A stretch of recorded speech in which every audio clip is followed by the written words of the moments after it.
A simple receipt for antifreeze helped expose one of the most disturbing killers in American history.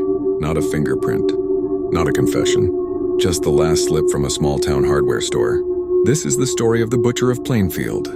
On the morning of November 16, 1957, in Plainfield, Wisconsin, hardware store owner Bernice Worden vanished. Her son, a deputy sheriff, went to the shop that evening. The cash register was open, there was blood on the floor, and the last sales slip of the day listed one item: antifreeze sold to a local handyman named Ed Gein.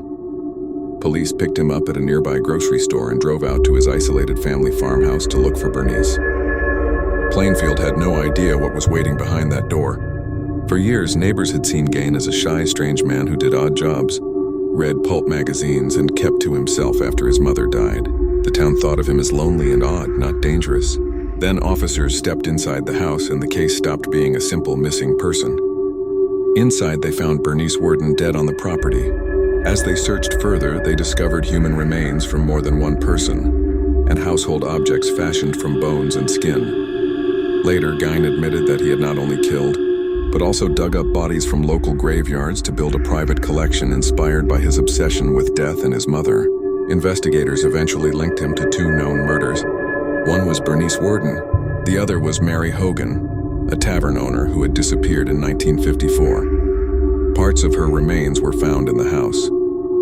At the same time, evidence showed that Gein had robbed graves in nearby cemeteries and taken body parts back to the farm. Gein was first judged unfit to stand trial and sent to a state mental hospital. In 1968, doctors ruled that he was competent. He was tried for the murder of Bernice Worden, found guilty, and then ruled legally insane.